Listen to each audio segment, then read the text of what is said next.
Hi, welcome to A Foreigner in the Philippines, and I got a letter that I would like to read out, and this gentleman asked for my opinion on something, which is exactly what I'm going to give. Okay, so I'll read the letter. I'm just giving a first name, and he's been fairly general in the way that he's described his situation, so I'll leave out anything that I think is something that would identify him, okay? So, hello Terence and Beth. I hope you do not mind me, a perfect stranger, sending you a message. Of course not. My name is Jeff, age 51, retired, and, well, I'm living where I am living, okay? So I would like to thank you both for your YouTube videos and the kind support that you offer. I wish you great success with this is all kind of personal stuff. Thank you also for the book review about the Warrior of Light. So, on to the actual letter. It says, I have met a truly wonderful, amazing Filipina lady, aged 31, who is a mother of 2 adorable school-aged children. She lives in one of the largest cities, which is located on one of the southern islands. He doesn't say which. We met through an online relationship website, and we have only been chatting online for a week, but we have already become quite smitten. That's fairly usual. Smitten with each other. She is truly a breath of fresh air. I am already making plans to come down there for a vacation so I can meet her in person in a few months. If everything goes well, I will make plans for a repeat visit and eventually relocating to the Philippines. If you have any comments, I'd like to hear them. So, I also have a few questions for you if you would not mind answering them. I realize you may not be medical professionals, but your thoughts would be appreciated. If someone like me has health problems such as high blood pressure and rare migraine headaches, do you think the Philippines would be a wise place to retire to? How important is it to have a vehicle in the Philippines, since I do not drive? Even though she knows that I am not a wealthy man, she is already talking marriage. Is this typical of the Philippine ladies to size up a potential partner so quickly? I wish you both a wonderful, happy life together, and thank you in advance for any wisdom that you can impart. So, what can we say?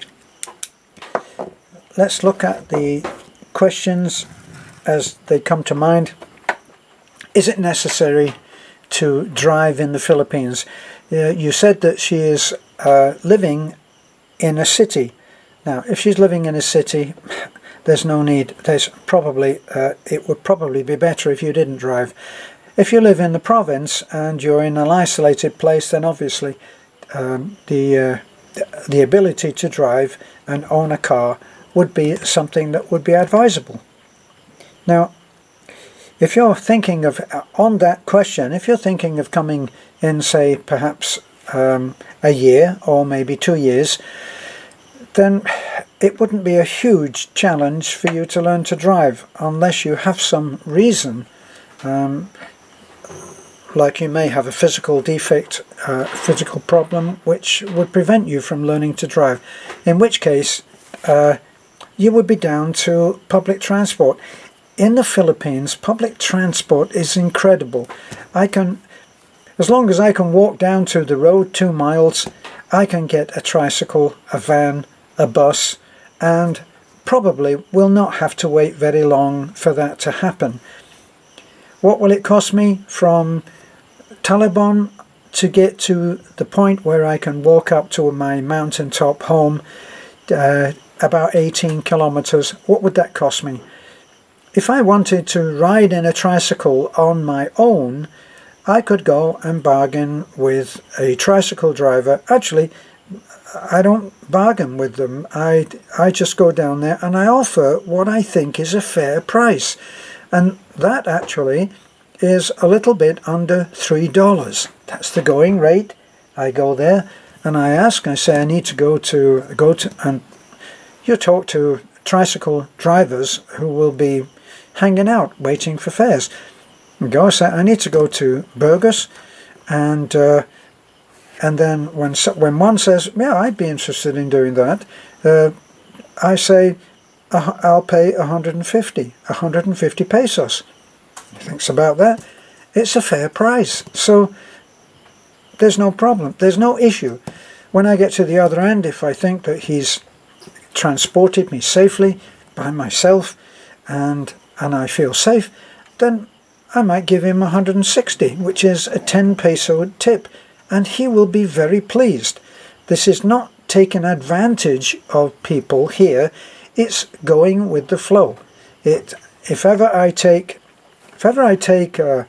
I leave my car, as I did today, I had to leave my truck with the mechanic, and then I go out onto the road and I hail a tricycle driver, and he'll stop for me, I'll get on, and he'll take me down to the main shopping area.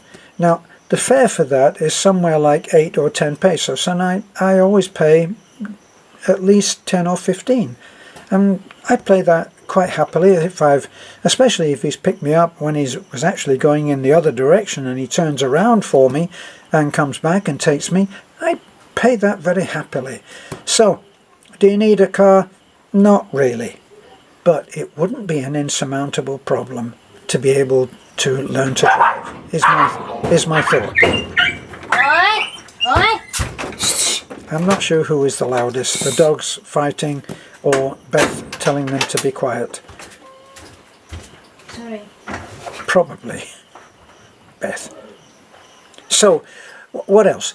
He's saying that he's only been talking to the person for a week, which I gather is a very intense week. This is usually what happens when someone is at that point in their life when they want to have another chance, and they're used to having to deal with the rejection that's involved with Western women who can be very choosy. They can afford to be very choosy, that is how it seems, and often they will not be interested in actually expressing any interest. I don't know why that is, but that was how I usually found that I felt about approaching women, that they might, I don't know, be somehow suspicious or standoffish.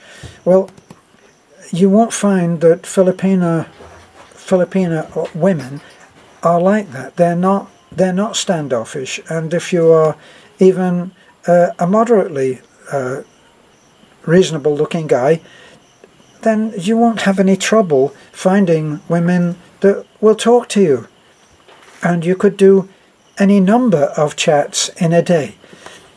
I've said this without fear of Beth being jealous, but the fact is that you could go out into even a small town like Taliban, and on any given day you could quite possibly see 10 or even more, 15 women who, aesthetically speaking, just looks-wise and demeanour, you could see yourself being married to them. I'm not talking about whether they're the right person for you or whether their character is right. I'm talking about just looks.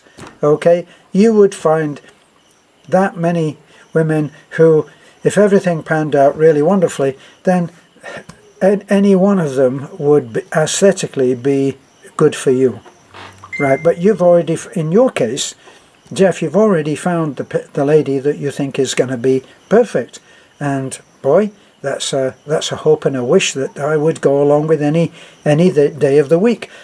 So you ask specifically, is it normal for women to be talking in terms of marriage? Well, if they're what I would call, for the want of a better expression, a good woman with some morals and with some religious leanings, I favour personally, right? We're asking for my opinion here. I personally favour those who are on some kind of a spiritual path. Now, they don't, for my money, in recommending people who are on a spiritual path, I don't recommend that they must be born-again Christian, or they must be Catholic, or they must be Protestant, or they must be ambidextrous. I recommend that they should be in pursuit of a better life, of being a better person, and therefore have a sense of right and wrong. And personally, I think that that's easier to find in a woman that is living in the provinces. But that's only my opinion. Now, if this lady that you are interested in has 2 young kids, is that going to be a problem? Let me answer a question that you didn't ask. It may or may not be a source of joy. Now, I do have a friend, Alvin, who has, let me see, I think he has 2 children that he inherited with his now wife. Those 2 kids are like 3. you. 3. Is it 3? Yeah. I'm sorry, it's 3 actually. And it just turns out that Alvin is a pretty wonderful dad, and they adore him. And they listen to what he says, and he is a guiding light for those kids. That is not an automatic thing. Also, we have on our own ground here, we have Jessica, who is Beth's sister, who has 3 boys. And those 3 boys have welcomed James as their father, and they adore him. And he is a strict father, but loving father. So you'll have to take that as you find it when you get there. Right? Now you're talking about coming out here to meet face to face. My recommendation is that you do that absolutely as soon as possible. If you're thinking 6 months, think 3. If you're thinking 3 months, think 1. If you're thinking a month, try and do it in 2 weeks. Get out here, meet face to face, try to come for a month, and try to spend time that is quality time getting to know all about that person in every way. Now, a lot of guys come out, and they come out almost as sex tourists. Now, and there is no question of talking about marriage, and the woman may be hoping for that, but it's not an automatic thing. Now, for me personally, it was in a very, very short time. I had to meet Nanai, Beth's mum, and in no uncertain terms, though we didn't speak each other's language, she made it clear that she would like to know what my plan was for marrying Beth. In other words, a good Christian family will want to have some good Christian answers from you. And in among of those answers is what your intentions are. If your intentions are just to come out and bed a good-looking lady, then you're not going to be talking about marriage, and you're not going to be asking me the questions that you are. So we'll assume that you're not a sex tourist, and that you are talking from a family viewpoint, because you said that she has 2 adorable school-age kids. That will be a challenge that you will have to face and realize when you get out here. Filipino children are different, right? They are at one and the same time absolutely adorable, like you said, and at the same time they are also hard-headed, as many Filipino women are. Now that's something that you'll have to learn to navigate in the same way that you would learn any new skill. So let me see, have I answered all of your questions?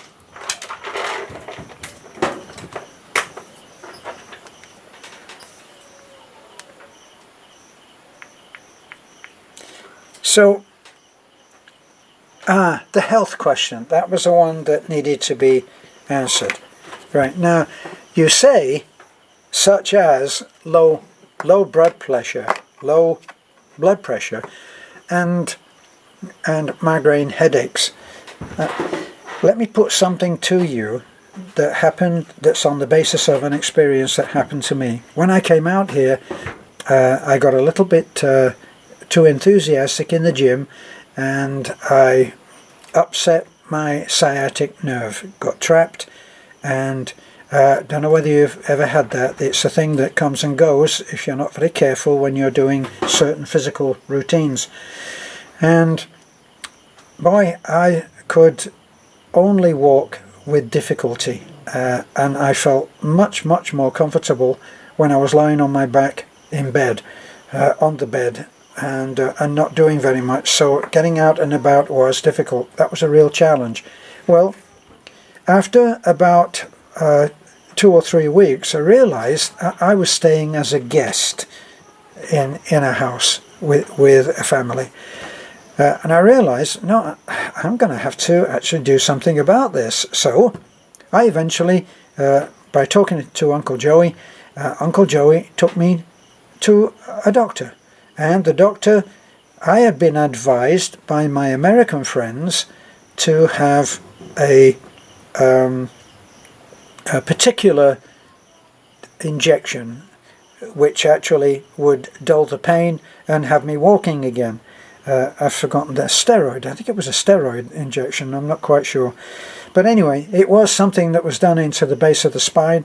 No pleasure, but it did actually get people up and about with this particular malady. Well, I went to see a Filipino doctor, and in complete opposition, contrary completely to what you may have heard about medical practitioners here, and if you're coming from, well, you're coming from Canada, I believe, but if you were coming from America, you would be coming firmly believing that the American medical profession were only just a tad below sainthood in the way that they treat people, and you would think that the medical profession was beyond reproach, and you're coming to a third world country. Gosh, whatever am I going to do for good, competent medical help? Well, I went to this doctor and I said, what I need is, this injection. And he said, are you sure about that? Well, that's what I've been told. He agreed that yes, you have. It's obviously that you've trapped that nerve, and I understand that you're in pain. He said, but I'm not very happy about giving that injection. Well, why? Isn't that going to do the trick?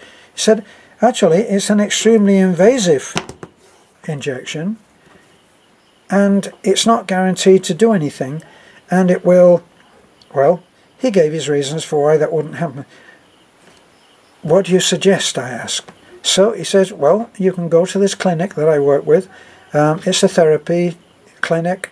There is a doctor, a colleague of mine, and we'll hand you to him. I went. In, let me see, 3 weeks, I was walking. I struggled up 2 flights of steps to get to this therapy clinic, and I eventually walked down them pain-free in just 3 weeks. 2 sessions, I think, either 2 or 3 sessions a week, costing $6. 300 pesos. Not even $6. And that's what I paid for each session. Alright? And that was the whole thing. The doctors, the therapy. And in that time I had, let me see, 3 different people worked on me during that time, each with his own speciality. And I was cured. Now, when this thing first hit me, I went online and I looked at some of the case histories of people that were going on there saying that they tried this and tried that, and some of them had been in pain for years. So I'm getting quite desperate at that point. But here I am, and I'm in the Philippines, and I'm going and I'm paying $6 for the treatment. Now, this is not always the case, okay? I'm not suggesting that this is always the case. But it was an honest clinic with honest people who didn't immediately double or triple the price simply because I was an American, or what they thought I was an American, right? So your idea of coming out here with, say, low blood pressure, and you're going to live a totally different lifestyle. This is my take on it. You're having bad headaches. Well, you're going to be living so differently, and with practitioners who are so different to what you've been used to, that you may be looking at cure. You may be looking at relief, and for very low cost. Now that's my take on it. Now, the other thing is that generally speaking, I can't get my head around the idea that you will let your life revolve around the proximity to a hospital. I just can't do it. Now maybe that's because I've been blessed pretty well with good health. Yeah. My wife agrees. That you don't actually live your life according to your illness. You have to look at things in a different way, is my own belief. And for my money, I would not allow a malady to stop me from doing something. Now, obviously, you could say, well, when you had a sciatic nerve trapped, you certainly didn't go out playing golf, did you? And that would of course be true, and it would be valid. What I'm trying to say is that in imagining that where you are coming from is the only place where you can get help for an unhealthy condition, might be the wrong thing to do. You know, the West is very, very high-minded and self-righteous when it comes to looking at the medical professions of other countries. And very often, someone who comes from, say, from China, someone who comes from Vietnam, or someone who comes from any of the Asian countries, or even the South American countries, may be very highly qualified in their medical skill, and yet will be reduced to being a janitor in some hospital if they want to be even close to people who need help, who are sick. It's not always the case, okay? So I'm not saying that that's exactly what will happen. You know, you get a skilled surgeon and he's going to be cleaning toilets. I'm not saying that, but what I'm saying is that generally speaking, it might be expected that even someone who is highly skilled in his own country may face many years of study and rehab work when he goes to somewhere like America or Canada or the UK. So don't let that shape your thinking, because you may come here and you may find that the help that you've needed all along has been here all along. Okay? So don't let that worry stop you from doing what you want to do, because the upturn in the state of mind, in your happiness, it doesn't sound to me like you are incredibly happy where you are. If you can, on the basis of talking to a woman in a foreign country who you have not met face to face for just a week, if on the basis of that you are now contemplating turning your entire life over, I don't see a happy man. I don't see a contented man. You may well be happy enough, you may well be content enough, but for you to pivot your life on that meeting in cyberspace and think, maybe I could live in the Philippines, you must be in need of some really big change. So personally, I say go for it. So what do you need? Well, you don't need, if you come out here for a month, when you get here you'll need to show a return ticket, okay? You don't need a visa, because when you get here they'll give you a free 30-day visa, and then you'll go back home. A month is good. If during that time you actually did think that you wanted to stay for another month, you could go and get another 30-day visa for about 3,000 pesos and stay for another month. When you finally decide that, if and when you finally decide that you're going to come and stay, then if you have already married, that's not really an issue, and when you get here you could apply for permanent residency, and it's not that difficult, and it's not that expensive. Probably maybe 14 to 15 or 16,000 pesos. Not a terrific amount of money. You can live relatively cheaply out here, and if you're retired you must have a pension. So what are you looking at? Passport?